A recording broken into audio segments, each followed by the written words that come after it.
Hello, everyone, and welcome to New Life Second Chance Outreach, Entrepreneurship, Lunch and Learn. It's about starting and growing your business. And it is part of the July 2023 Reentry Awareness. Today, we have, Sue Wilson, who does Phoenix recruiting, and we will also hear from Lex Roman. And Alicia will take about 15 minutes, and then we'll hear from Lex.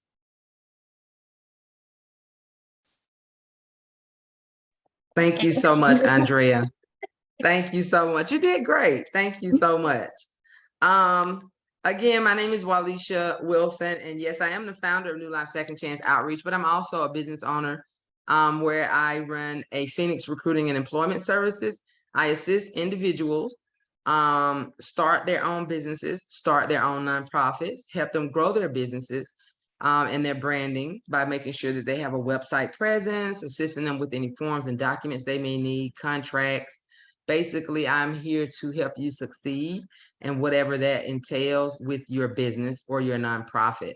And I guess I'll let Lex introduce herself, and then I'll get back into my presentation. Hi, I'm Lex Roman. I teach small business owners how to market by running more smart tests. So rather than going really big with your marketing ideas and wasting a lot of time and money, I really focus on how you can do low energy, high value marketing tests. And we're going to talk today about some strategies to do that a little bit later. Thank you so much, Lex. I am now going to share my screen. I have a presentation going to be very, very brief. Very, very brief presentation that will talk to you about sharing about how to get started. For those of you, because everybody assumes that a lot of folks are already in business, but this is for those of you who have not. I'll go through it very, very briefly. And also for those of you who could not catch it all or feel that I'm going a little bit too fast, I will make sure I drop all of my information and make sure New Life has it, so that you're able to contact me. I do a free 30-minute consultation where you can set that up and talk to me about your business if you've already established it and what I can do to help you grow it. Also, if you want to start your business or your nonprofit. And again, like I said, my business is Phoenix Recruiting and Employment Services. We've been in business since 2019. And we started out initially just as consulting, but then it eventually got into recruiting, particularly when I had a lot of employers who were second chance employers basically encouraged me to get into the recruiting, and they kind of secured and kind of moved from their spots to me. So that was a great thing. And that's what I want to do. And it kind of started out with it being in Phoenix because I am formerly incarcerated and I saw getting a job very challenging. So I decided to become an entrepreneur, and it has been fruitful and productive. And I want to do the same thing with others. And so sort of out of the ashes of unemployment and out of poverty came a business owner who, although I'm not where I want to be financially, I know that the direction that I'm going in now, as well as attending webinars like these myself, even as a business owner, has allowed my business to grow tremendously and connecting with other business owners as well. So I'm glad to be here. Thank you so much for you being here. So I just want to first let you know that this is for educational purposes only, is not to be a substitute for legal, accounting, or other professional advice. That I just do. There are legal and tax considerations that'll be unique to your own situation and your state of residency. And if you have specific questions about any legal matter, I recommend that you speak with your accountant, attorney, or other professional service providers before you make any final decisions. Again, this is simply an educational overview and is not legal, financial, or tax advice. So there are two ways to start an LLC. You can do it yourself or you can hire a service, preferably me. A lot of people tend to go to some of those legal places that do it, but they charge, even though it seems like, oh, this is really good and cheap. A lot of folks are charging for things that you yourself can do for free, or that you can do for less than what they're charging. And a lot of times, also those people just see you as a number, where me, I love you as a customer. My goal is to help you walk you through your journey. And I don't just take your money, help you set up and leave you. I work with you throughout the process, also in follow-up, also making sure that I send you information and things to help you get funded in your business and how to set your bank account up and things like that. So I work with my clients throughout the process. But there are 2 ways you can do it. You can do it yourself, or you can hire a service. The 5 basic steps to starting an LLC is to come up with your name, a business structure, get your registered agent, articles of organization, create an operating agreement, and get you an EIN number. As far as your name, you want to make sure whether if it's a fictitious name, which is also known as a DBA, you want to get your trade name and pick out your legal entity. So, and that's what your name is. That actually legitimates you with the state. You want to make sure that your business name is unique. You don't want to make it too long. And I didn't think about that when I started Phoenix Recruiting and Employment Services, because then you have to think about your email being long. You have to think about your website being long and your social media pages tags and handles being long. So you want to kind of really think about that when you pick your name, because once you pick your name, everything else trails and reflects off of your name. So if that was a bit of information that I had known prior to or attending webinars like this, I would have thought about it much better and really just made it Phoenix Services or something really short. But hey, I am actually in the process of rebranding. I've actually been working on trying to get my information copyrighted for the past year, which is a very long process and very expensive process. But hopefully with the rebranding in the next couple of months, because of the growth that we're doing, I will be rebranding and changing my business name. Hopefully with the copyright, and I can hopefully have that done by the summer. But yeah, think about your name. That's definitely important. We're not going to go too much about what a trade name is, but literally a trade name is a fictitious name that you're doing a DBA as. Most states require you to make a notice in your newspaper when you're doing a DBA name. And that is for the purpose that a lot of people tend to run from their debts that they owe, or some type of reputation. So to make sure that whether you owe child support or whether you owe the government theirs, and you're out here saying now your name is John Johnson Plumbing, they want to make sure that the initial John Smith is now opening a business called John Johnson, that they still want to know who John Smith is. So a lot of times that's the purpose of doing a DBA. You have to announce it usually. Can your business do business as a DBA under an LLC? And actually you can. It just matters how you do it. A business can be incorporated as ABC Holdings and do business under the trade name Alphabet Productions. A company can be organized in LLC with the name Mighty Enterprises, and the company can run a chain of grocery stores called Super C Stores. And these stores are run under the DBA.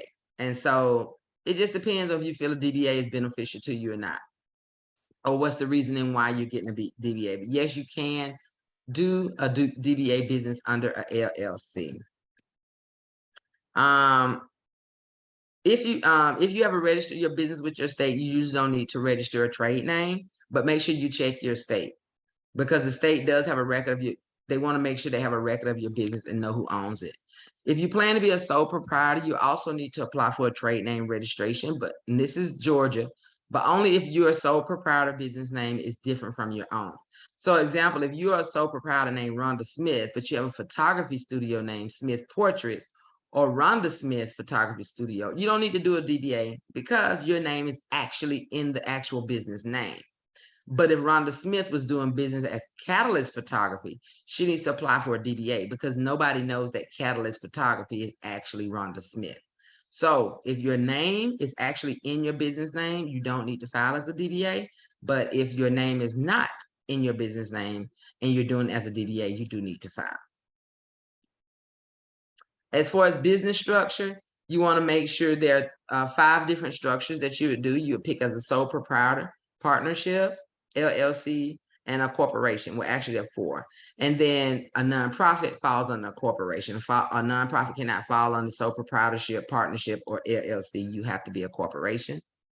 Very simple. Sole proprietorship are the most common structure. They're the easiest structure. You don't have to report with the state. You don't have to do anything. You can just get out and start selling you some chicken plates on the side of the road. However, I recommend, and I get a lot of my clients that call and say, I want to really do this. Can you do my business cards for me? Can you do my logo for me? Which is all good and dandy. I do all of that to help you get your business started. But then when I move into saying, I think you should move from sole proprietor to LLC, folks do not want to do that. And I don't understand what the hesitation is with it, because it's only $125. It's $25 to establish your name with the state, and it's $100 to pay to become an LLC. Now you say, what's so important between being a sole proprietor and an LLC? Again, if you just start stopping up by the Family Dollar and start grilling out chicken plates, what happens when somebody gets one of your chicken plates, goes home, have a fit, and now they're sick and they're in the hospital? Guess what? They can sue you.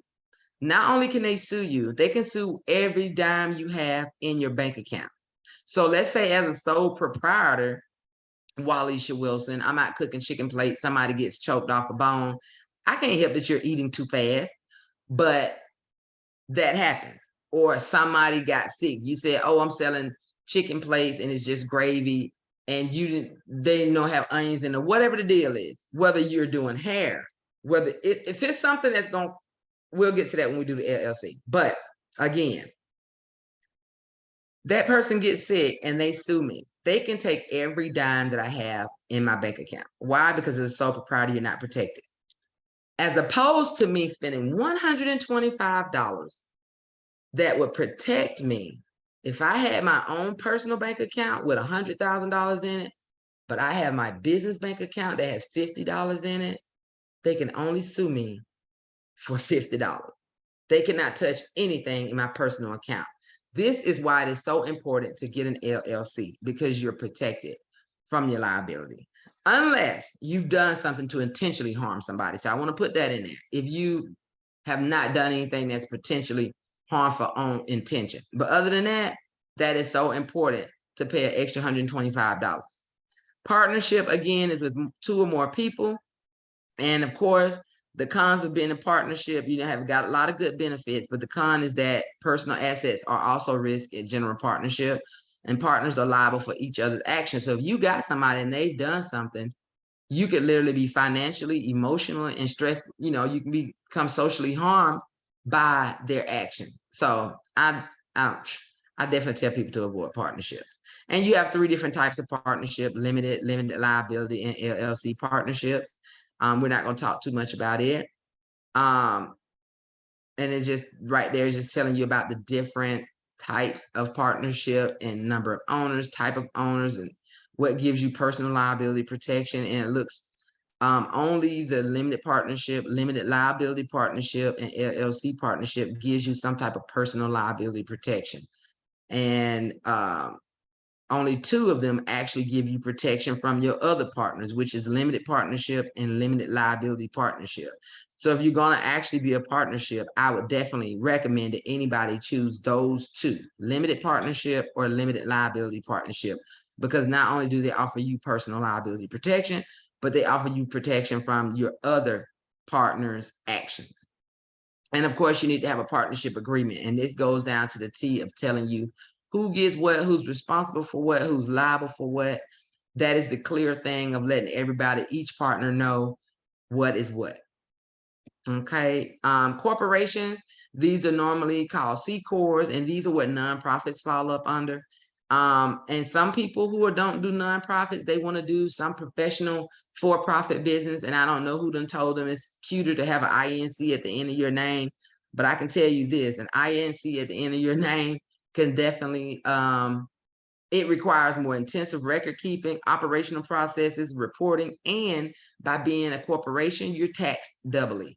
So yes, it's maybe cuter to have an INC, but it's not as cute when it comes to what's coming out your money. And while I'm paying 15.9%, you're paying double of what I'm paying in self-employment taxes, because you thought it was cuter to have an INC on your name. So that's just a little bit about that. And of course, nonprofit organizations are none or exempt charity. They do exempt work. They're exempt due to doing charity, education, religious, literary, or scientific work.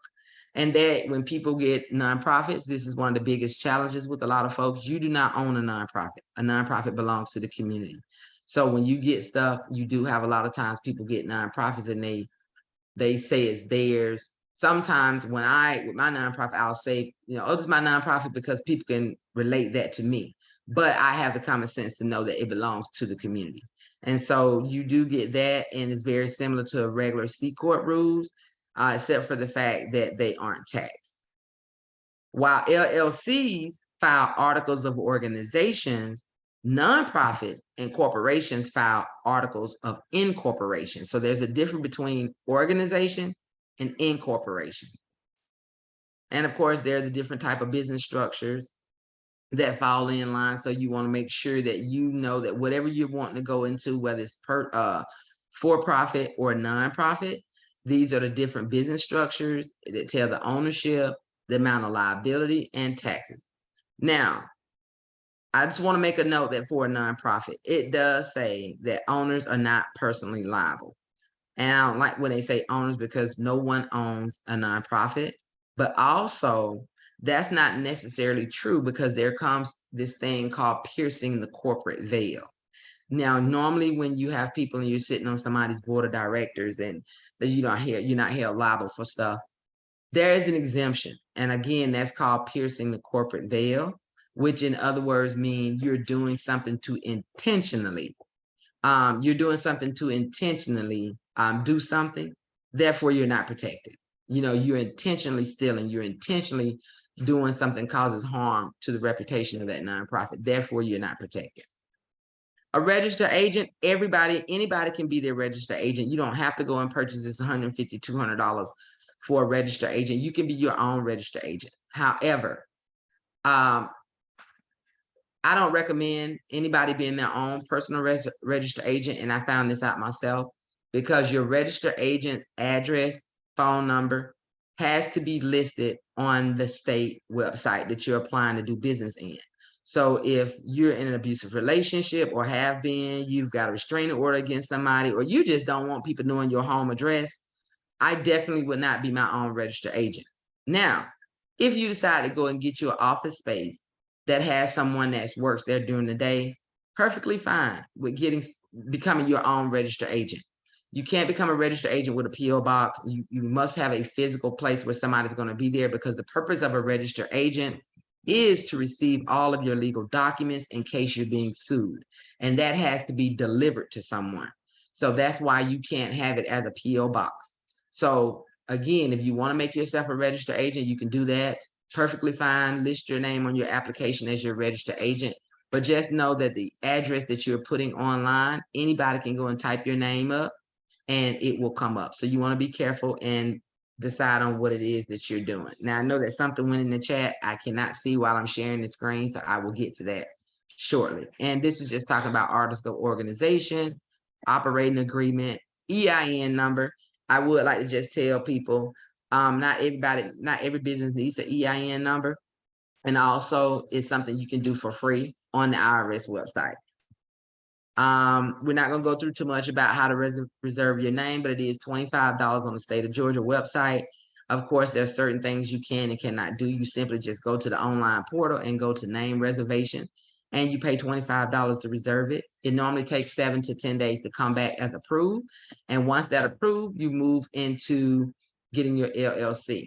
Also, I work with a lot of folks in Alabama with starting their businesses and their nonprofits. And I do know that in Alabama, the same thing, their name reservation fee is $25.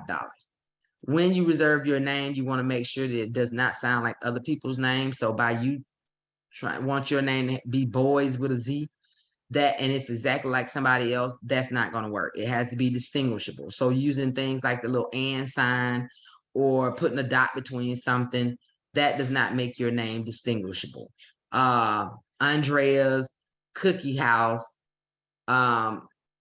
because you decide to make it Andrea Cookies with a Z on the end and put a W in house, does not make that distinguishable, because the original owner of the first person can literally sue you for, it causes confusion with customers. If they go online, really meant to go to the first Andrea's business, but now because you've got your name sounding the same, all that business has been coming to them. So you want to make sure that your name's standard. And also you can't have words like insurance, assured, surety, fidelity, or things like that. You can't have banker, things like that in your name. So they do have some restrictions to the name that you can do. How to apply for your LLC, again, go to the Georgia website or whatever, to the website of a corporations in your state, apply, and pay the name reservation fee. Both in Georgia and Alabama is $25. Both in Georgia and Alabama is $100 to file for your LLC. Again, like I spoke to you earlier, that's $25 name reservation, $100 filing fee for LLC, $125, the difference between you being held liable for somebody getting sick or injured by your services as opposed to them not. And so this basically just talks you through how to go through that. And this is what I usually do for my full LLC presentations.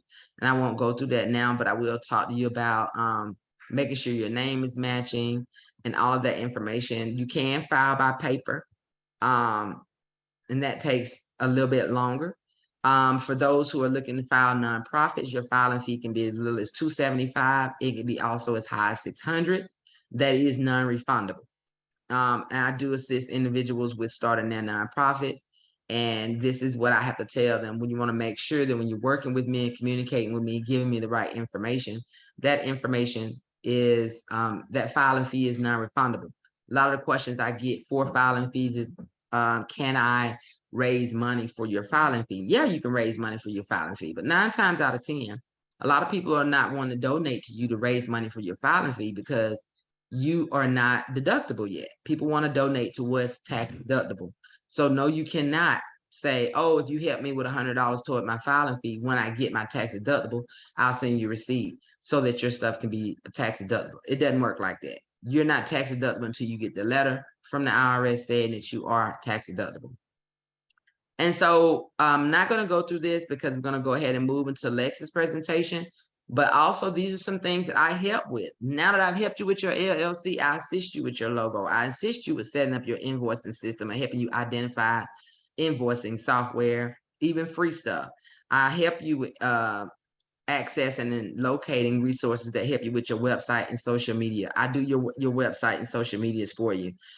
Even down to the point of answering your messages and responding to comments on your page. So I do that website maintenance, as well as helping you with marketing items.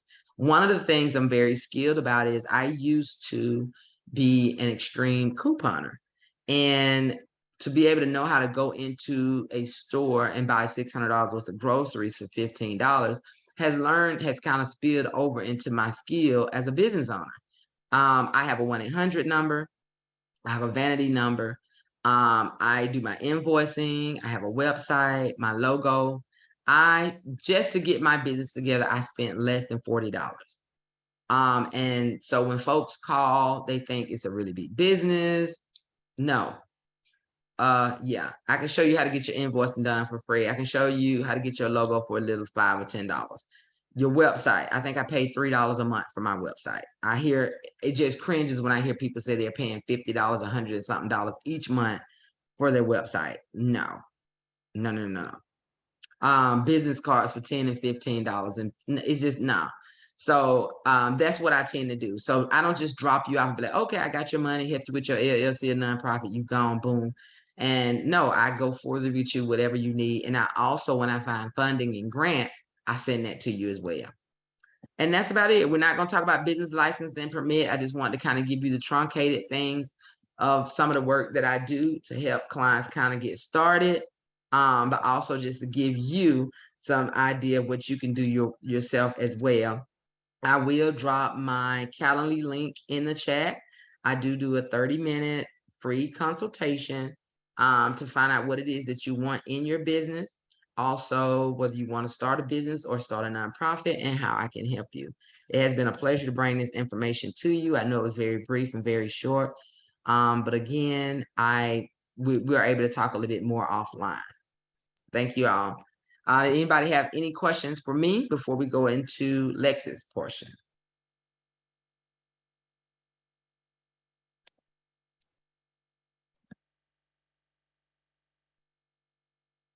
All righty. So we'll go ahead and move into Lex's portion. Well, Alicia, that was so great. I learned so much. I did not know a lot of that stuff.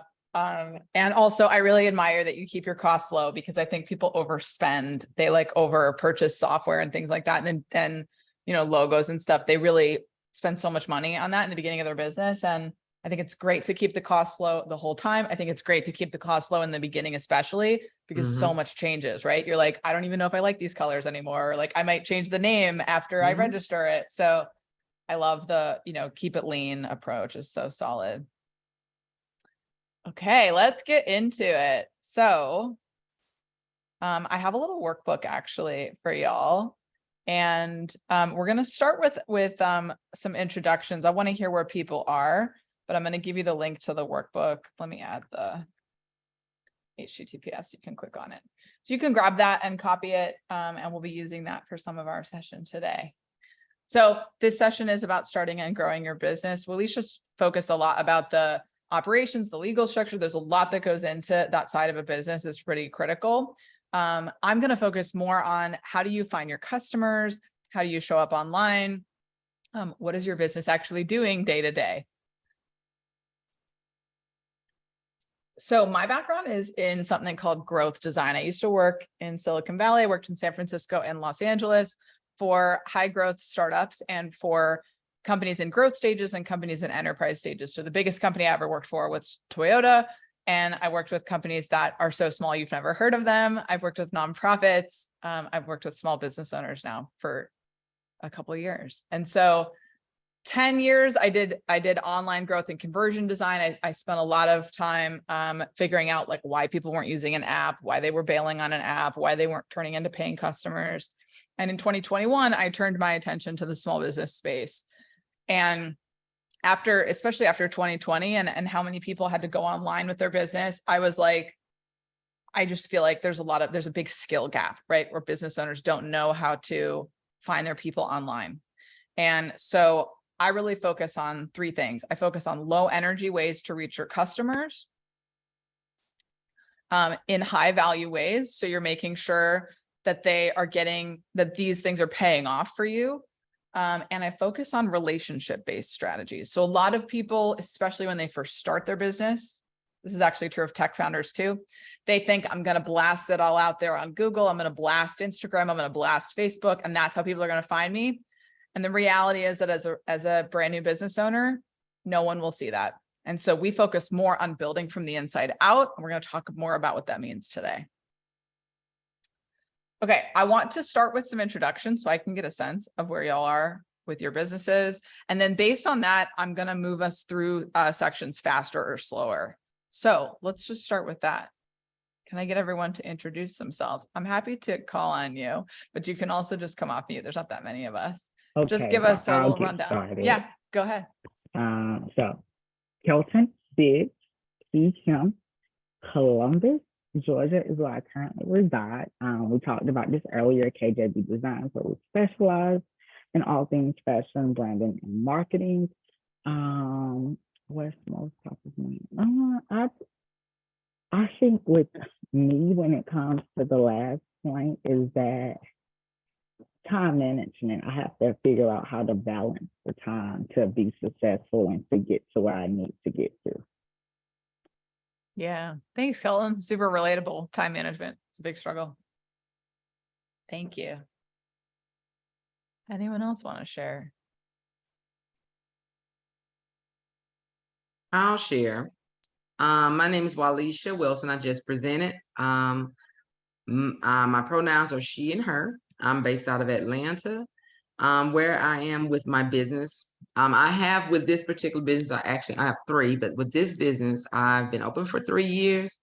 Even though I think I would like to say my business is somewhat successful, partly, but the biggest challenge, what's most top of mind regarding my business is I have more work and not enough hands. I have a tendency to do everything myself. And I think at some point, I probably should have been realized that I need some type of assistant. And whether that's with booking appointments, it's everything. So it's the website that I'm doing, the marketing that I'm doing, the financial, the web, I'm doing everything.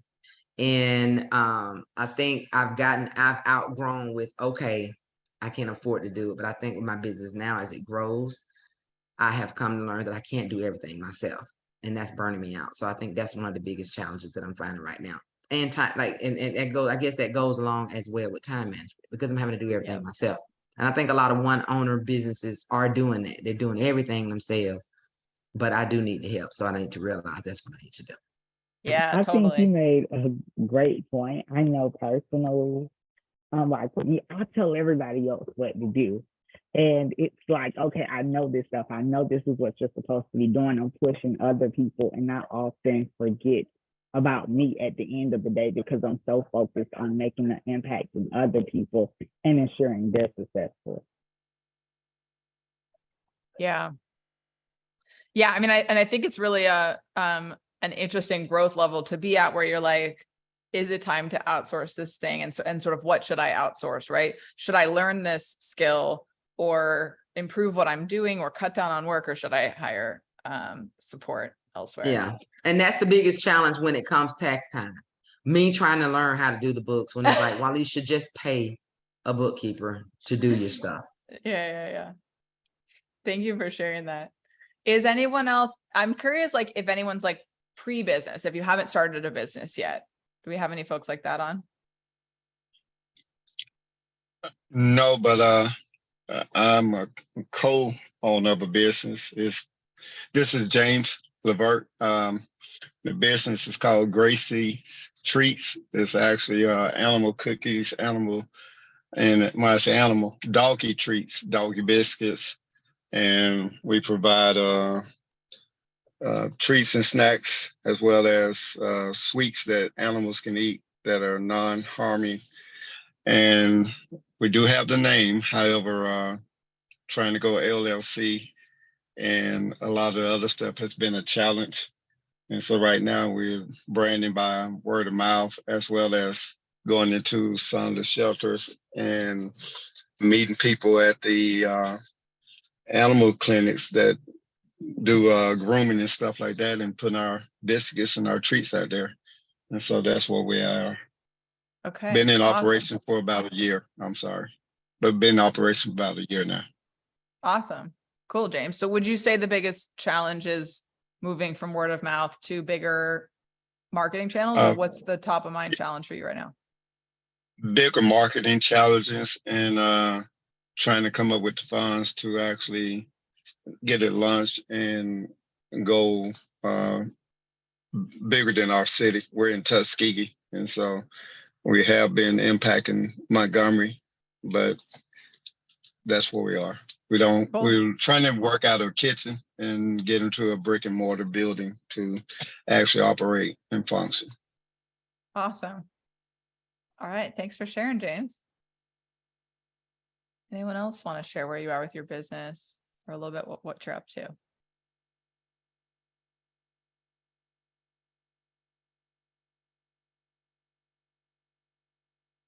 All right. Feel free to drop it in the chat. I'd love to learn about what you're doing and where you are with your business.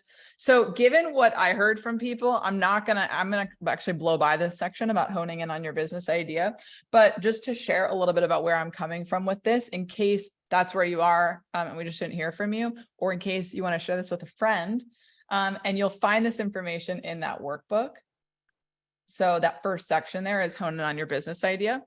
And so the idea here is that we can really pull from inside the things that you're really good at, the assets that you already have. And you also might find this helpful as you think about your best case marketing strategies.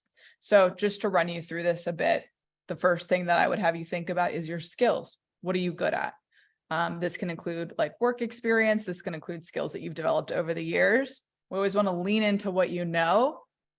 There's so much that's hard about running a business. And I think you definitely want to anchor in something that you have some versatility and experience with, rather than picking up a new skill and running a business with that.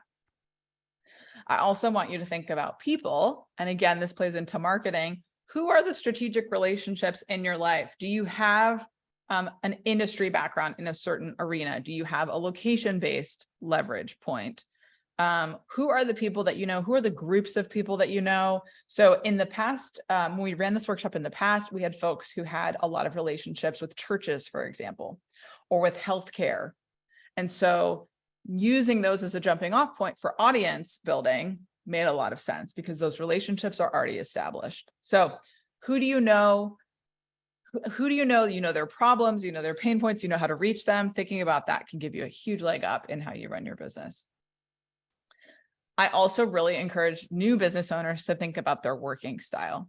So think like sort of playing forward. If I go down the path of running this business, what is that going to look like day to day? Do I want to be spending most of my time outside? Do I want to be spending most of my time on the computer?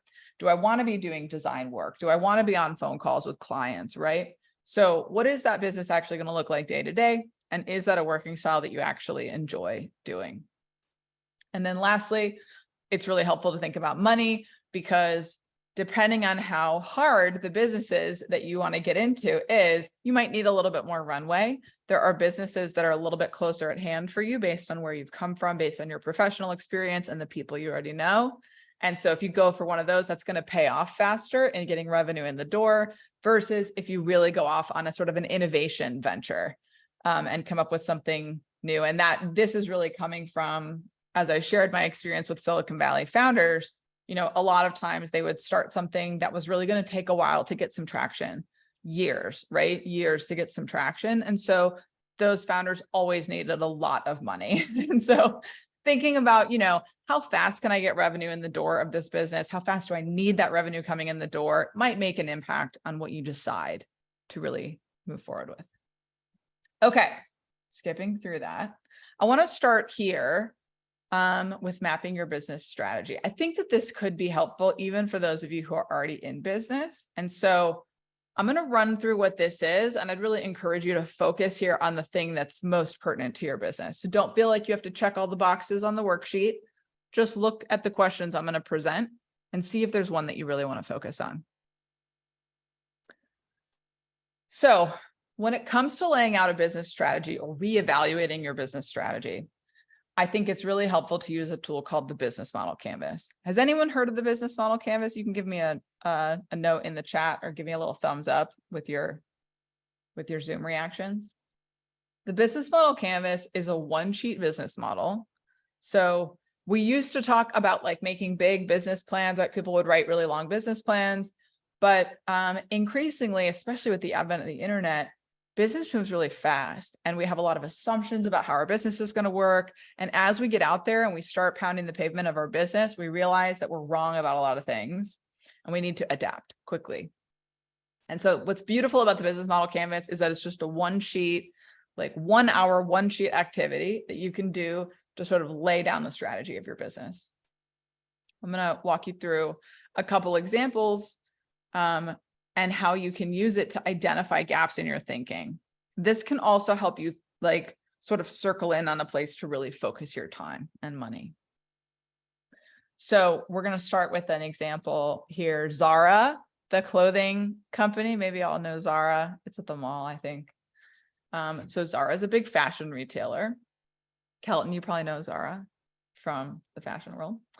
So what I'm going to start there in the middle with value propositions. What does Zara do? This is like the thing that they provide. They make fashionable clothes and they create accessories. They have a great e-commerce experience and they offer fast fashion, right? Which, you know, is affordable fashion. Who are their main customers? They serve men, women, and children. Now, I would generally say that that's a little vague, but in this example, that's what they put. So it's like basically anyone who needs clothes. How do they reach them? The channels there are that they have storefronts, they have online e-commerce, and then they have social media channels that push their products as well. Key activities, this is how they run their business. So they've got manufacturing, design, retail, distribution, and logistics. That's several functions there to make this all work. They have some key partners there, providers and a holding company, people that they are using to build their footprint, build relationships. On the bottom there, we have costs and revenue streams, right? They've got fixed costs and variable costs to think through. And then their revenue is coming in through the sale of clothing and accessories. Give you another example, Netflix, our streaming provider. They offer on-demand video, original content at a competitive price point. Their channels, they have a website, they have the app store, and they have affiliate partners. So thinking about where these people are coming in, how are they getting to your business?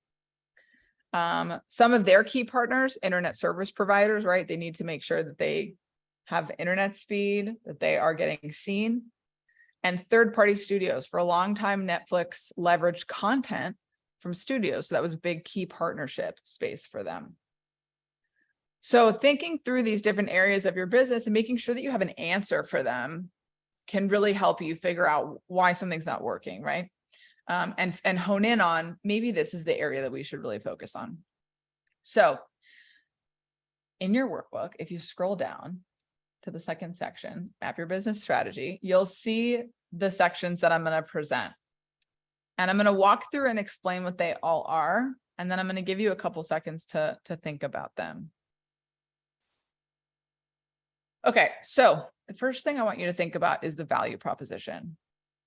So when you're thinking about your business, what's the value that you deliver? So this, I really want you to think about this, not just as like, I make this thing, but also like the promise of your business, right? Why is it important to people, right? Why do they care about that? So what's the value proposition of your business? What's the promise of what you're offering? The second thing I want you to think about is your customer segments. I really want you to think about their behaviors and problems and motivations. And so who are these people? And the deeper you dig with this, the more valuable that will be for your marketing and sales. A lot of times people are way too broad with this and they'll be like, it's moms, it's everyone in Atlanta, right? It's like these huge swath, and it's like, that's never true for any business. So what's the situation that this business owner is, or that this person is in, that would make them the right fit for your business, right? Why would they be driven to buy something from you, right? We're not talking about like, oh, this person like hypothetically could be an interesting customer who has their wallet open and needs your solution, right?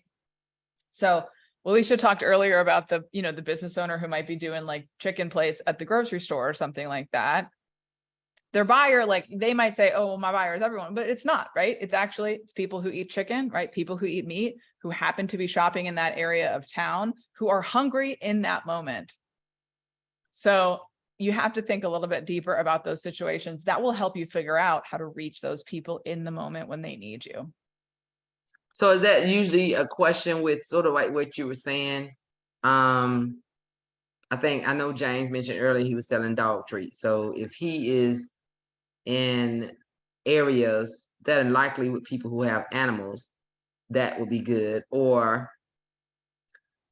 like the guy who I said earlier selling chicken plates, that probably wouldn't be so good if you're in a part of town where most of the businesses are healthy eating businesses and things like that. So yes, knowing exactly. knowing where to be at is good, and knowing your target audience is definitely good. I like that.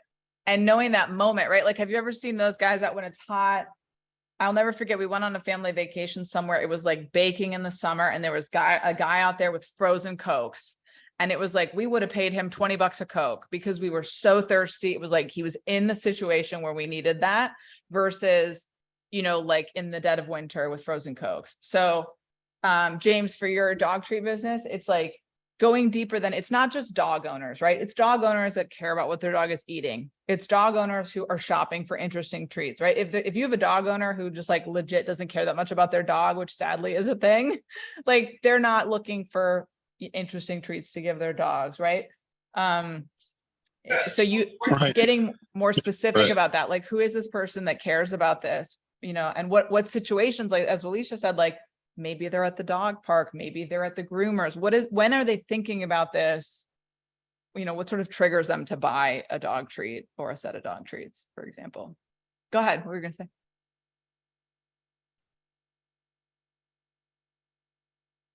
James, feel free to share if you want. No, that was it. I was just saying everybody doesn't care. Right. Yeah, exactly. And so thinking more about who does care. And one way to get at this is to ask people who are enthusiastic fans of your work, you know, what made you go with us, or what made this the right time to buy these, right? And trying to understand what worked for them which can then help you figure out where to reach other people like them. Okay. Going right along with it, we've got channels. And I really want you to, again, think in a really nuanced way, right? So you could say something like Google, but I think you're way better off saying something like local dog parks. I think you're way better off saying something like events in this part of town, or a small community of dog owners, right? Going to a Facebook group of dog owners is going to be more effective than putting a post up on Instagram and hoping it reaches dog owners. So what are the places where you can reach your customers? And I like to think about this as like a place where most of the people there are going to be your customers. So to use the dog park example, if you go to the dog park, it's pretty likely that those people buy dog treats. If you go to a mall, you're going to be striking out, right? Some of those people might have dogs and some won't. So you want to try to choose more dog parks than malls when it comes to marketing. And that's true online as well. So where will you reach your customers? Key partners. Who can help you reach your customers? So James, you have such a good example. So I'm just going to keep playing it forward. I hope you don't mind. So who else works with dogs? Groomers, vets, dog photographers, people who board dogs, people who walk dogs, people who run foster and rescue organizations, right? So there's several sort of like key partners that can help you reach a whole swath of customers. So you're not just going buyer to buyer, right? Like if you come to me and I'm a dog owner and I don't buy, then I'm sort of a dead end. But if you go to a groomer, they have access to a bunch of potential customers. So that can be a really great way to spend your time developing those key partnerships. Okay. Key activities. This is really more about operations. So when you're thinking about the cost of running your business, you want to make sure you know what the key activities are. Many of you are past this, but just so you know what that means. Key resources. This might be a specific thing that you need. This is really most applicable if you have a business that has some sort of innovation to it. Like I know a business owner who ran a frozen, it's like vegan frozen ice cream. And so they really needed like a really specific freezer that could transport their ice cream. So that was a really key resource for them. Cost structure. What kind of cost does it take to run your business? I loved Alicia's point about keeping that cost low as you can. And then revenue streams. How will you make or raise money? What's coming into this business? So I'd love for you to just have a quick look at that in the worksheet. You can see I put some examples in there for you. And just because we're low on time, I'm wondering if any of these jump out to you as an area you want to develop more in your business, or if you have a response to any of these that you'd like to share with us. Please feel free to come off mute and let us know.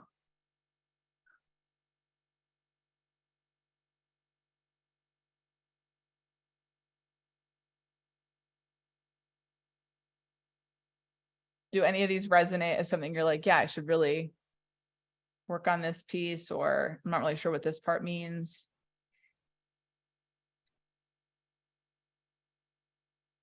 Is everyone really clear? Yeah, I see it. I got it. You got it. All right. Okay, I'm going to move on then to our last section here, which is finding your buyers, my personal passion and what I specialize in, helping people connect with their buyers. I use the word buyers more than audience typically, because I think especially with social media, it can get confusing and people can confuse followers with buyers. So just because you have 500 followers doesn't mean you have 500 clients, right? And so having an audience is nice, but having people pay you money is better. So I always focus on buyers, right? Who's buy ready? Who wants to crack open their wallet and give money to solve this problem? Okay, so what's a buyer? What's different about buying versus a target audience? A buyer is someone who knows they have the problem that you solve. That's a really important part. They know they have the problem. You don't have to convince them they have the problem. They know it. They know they have the problem. And they're ready to pay for a solution. So they are problem aware and shopping for a solution. Those things make that person a buyer. So if you are, let's say you're a homeowner and you're about to sell your home, you know you have to sell your home, that's the problem, and you're shopping for a realtor. You are actively looking for a realtor. A realtor isn't saying, oh, you should sell your home. You're saying, I need to solve this problem. I just need to pick a realtor. If you're a new business owner, and you know you need a website because you're setting up your dog treat business and you need people to be able to purchase online, You know you need a website and you're looking for a web designer. So you just need to know which web designer should I pick. That's what makes someone a buyer. People that are pre that stage, I call them browsers. So that was a term that one of my clients coined for me, browsers. They're just looking around. Maybe they're like, I don't know, maybe I want to learn about this thing. I don't really know if I'm going to buy a solution to it. I might not be problem aware. I might not be ready to buy something. Maybe I want to DIY it myself. So we're going to ignore them for now. Those are long game people, right? So buy ready people, they know they have the problem. They're ready to pay money. Research mode, browsers, they're like interested in your topic. They're not ready to buy. Maybe they think they can DIY. So they're like, oh, maybe I'll make my own dog treats, right? Cool. They're not our people. Short game is the buy ready people. Long game is the research mode browsers. Okay. So I'd love to hear, who are your most likely buyers? Do folks have a response for this? Anybody, feel free to share.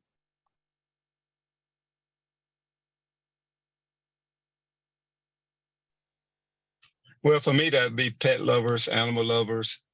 And as you said, I do go to grooming centers. I do go to dog parks. And I met a lot of people at the gym who just walking the dog around. They're like, oh, she's so cute. How's it? And then, oh, what do you feed her? Her skin is, and that's how we get the conversation started. Oh, interesting. Okay. So dog owners who are really interested in like the skin and the coat, like the healthy, like the exterior of the dog. It's crazy. I had a dog once. It was like the food changed so much about their health. James, what determines, like, for people that have said, no, I don't want to buy dog treats versus the ones who have said yes, what do you think is different about them?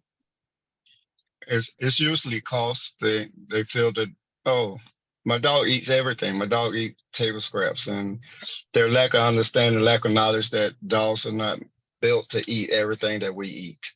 And so Okay. they have an actual diet that they should be on if you're trying to extend the life of the dog. Okay. So it's not just pet lovers, right? Then it's pet lovers who are already aware that their dog needs to be eating more thoughtfully because they care about the health of their dog. Like they already know that that's really valuable. And maybe it reduces vet costs long-term because their dog doesn't get sick from eating chicken wings on the sidewalk and they're being fed healthier foods. Is that accurate? Yes, that is accurate. I mean, everybody feeds their dog bones, but the bones are really not designed for dogs because it actually gets inside and cut the stomach and actually cuts the esophagus sometimes going down. And people are not aware because guess what? When I was a little kid, my dog ate bones. My dog ate table scraps, but all that stuff isn't really good for animals. Yeah. And most of the foods you buy at the store are animal based and have so much chemicals in it that it actually kills the dog as well. Yeah, exactly. So much has changed. I mean, I remember what we used to feed our dog when we were kids. It's like, yeah, wouldn't do that anymore. But unfortunately, some dog owners are not yet aware of that stuff, right? So the people that are most buy ready for you are already on your wavelength about that. They already know they shouldn't be feeding bones to their dog. They're already really careful about what they're feeding their dog. And so those are the people that are most buy ready for you. And so that's true in any business, right? It's like, there's always sort of a wider, like it could apply to this whole group of people, but there's really someone who is like just most easy to get a yes from. And those people are already on your wavelength and they're looking for you. They're looking for solutions like yours. They just need to know that you exist and trust you enough to give you their money. So the second question I have for you with finding your buyers, and by the way, this is also in your workbook. So if you find this exercise useful, I'm running through it just a little quicker to save us some time, but you can also run this exercise on your own. And I really recommend that you do. But when it comes to where these people are looking for you, right? Who are they asking for advice around the thing that you solve? Who are they asking in their life? So a lot of times we talk about word of mouth, but word of mouth has a lot of nuance to it. So if I need an accountant, for example, like Walisha's saying she needs to hire a bookkeeper, she's not going to ask anyone in her life for that recommendation. She's going to ask probably other business owners or other nonprofit leads, or she's going to ask people who know a lot about finance, right? She's not just going to ask anybody, right? So knowing who they're going to for advice right? Like, for example, in the case of dog treats, they might be going to their vet or to their groomer for advice. They might be going to other passionate dog owners in their community. So who are they asking for advice? That really plays into like what kind of key partnerships can you establish with other business owners? Because if you can figure out who they're asking for advice, you can maybe identify some business owners that you can start partnering with. Where are they looking or researching? So are there directories they're going on? Are they going on forums around a certain topic? Are they going to blogs or publications around the thing that you do? Like Kelton, I think Kelton left, but in Kelton's case, like in the fashion arena, it's like, where are people looking for fashion information? Are they looking at blogs or magazines and social media platforms or certain social media accounts? What are people listening to or watching? Are there podcasts or YouTube shows that they might be watching? And what are they typing into Google? So being more clear about how these people are looking for you and where. I'm curious, like, if folks have thoughts about these. Do any of these spark anything for you?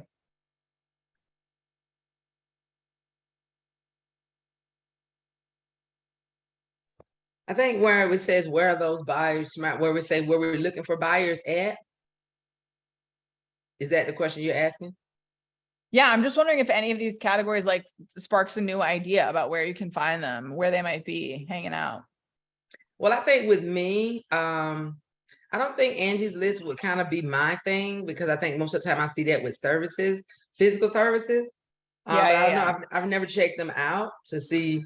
Yeah, no, I agree. It was really just an example, Alicia, because it's like, I think people go so broad, they go to Google, but it's like, if you're a contractor, for example, you're way better off on Angie's List than you are on Google, because it just takes so much to compete, right? And so like in James's case, if there's a directory of dog resources, it's going to be way easier to compete there than the global arena that is Google. So it's just an example, but if there's a, like a small business directory in your case, if there's a directory of small business resources, that might be an easier place for you to show up than Google.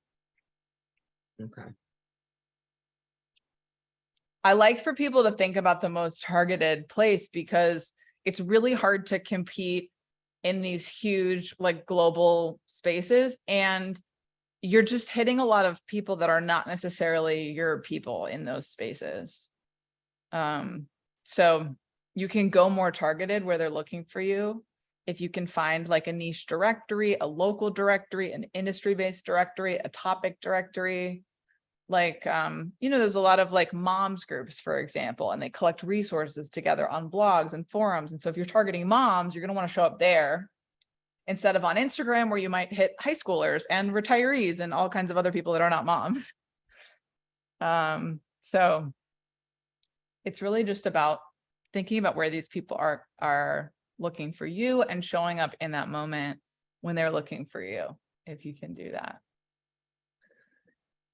And I always want to encourage people to think about your quickest paths to reaching them. So if you already have relationships in your life with key partners, with a store in your neighborhood, with an online forum, if you're already part of a networking group, if you're already part of an industry group, if you're already part of a group like this, how can you leverage those things to reach your buyers? What are the quickest ways to reach your buyers? I also included, as like a little bonus at the bottom of this workbook, if you're newer to business, a little checklist of some things I recommend you do to get going.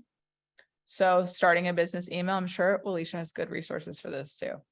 And how to reach out and start your email list and start establishing some of those channels. To your point, Alicia, about websites, at card.co, you can do a free website over there. And then if you want to put a custom domain on it, I think it's like $20 a year. So that's like a pretty cheap one. I also want y'all to know that I have this thing called the Stay Booked Roadmap. So if you struggle to find your clients and customers and you want more tips, I go into all of it in the Stay Booked Roadmap, and it's yours for free for coming today. So here's the code on the screen. I'm going to drop the link in here for you.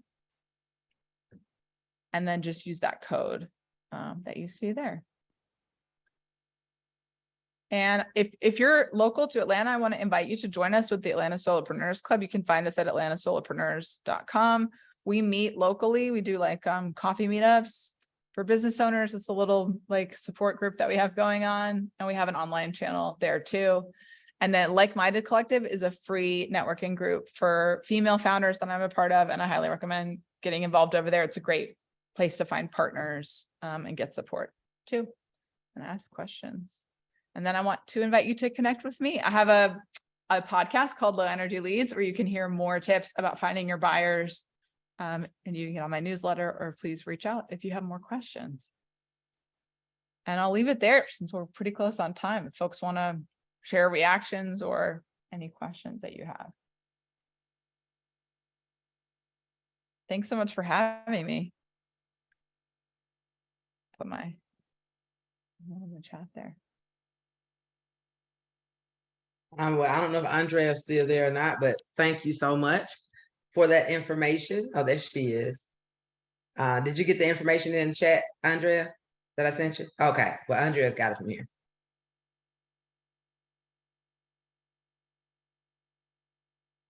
You're muted. Sorry, I'm just now getting that information, but I wanted to say thank you so much for the presentations, both of you. And thanks James Levert for participating so much. We hope that you know that this recording will be on our YouTube page, NewLife-Second Chance Outreach Incorporated. And all chat resources, including the workbook, speaker info, will be emailed. Yvette and 762, it would be great if we could get your email. And also, I wanted to let you know about another upcoming event for Reentry Awareness Month, sponsored by NewLife-Second Chance Outreach, and that is Know Your Voter Rights. And that will be on the 20th at 3 p.m. Molly, can you help me with It'll that be time? at 3 p.m. At 3 p.m. And then Broken Crayon Still Color, Stories of Inspiration. A bunch of great women are going to be speaking, and that is on the 24th. And you can find the register link for those events on NewLife-Second-Chance-Outreach.org or NLSCO.org. Thank you so much, Andrea. And also, I wanted to just let you all know, with me, as far as the services that I give, I assist not just businesses, but also individuals with starting their own business and their nonprofits. Whether that's helping you with website setup and your maintenance, social media pages and maintenance, whether you need policies and procedures or your board, your bylaws, if you need, you have a board of directors and you need your board to be trained, any type of applications, flyers, corporate binders, I do it all. And I do have that. And I'll also be dropping that link in chat so it can be sent to everybody that if you want to connect with me. Again, I do a free 30-minute consultation that you would just schedule with me on Calendly. And we give discounts up to 30% off. If you're formerly incarcerated, that is a 20% or 30% discount as well. So I'll make sure that they have that information so it can go out. And this has been very informative for me as well as a business owner. So I thought you did some really, really great information, Lex. It seems like every time I watch one of your presentations, I get something new that I have not learned. And that's one of the things too about being an entrepreneur. There's so much information that you could learn. And also most of the time with funding, I share a lot of grants, small business grants. I used to be a grant writer and I don't do it anymore because it's so exhaustive, but I usually post grants on my page. So if there's a $5,000 or $10,000 grant or $100,000 grant for small business owners who are doing dog treats or doing something for dog, that is the page to follow if you want grants, because that is where I share that information. But I do make sure that my clients have the more extensive list. I do not share everything on my Facebook page. And so I usually use that as a perk with my clients and they get a lot of that. So thank you all so very much. So I think that'll be it, right? So we did really good and I will stop the recording. Yvette put her information in the chat and whoever's on the 762 number, since we don't have your name, if you could put that in the chat, that'll be helpful as well. But again, thank you all. Join us for these events coming up.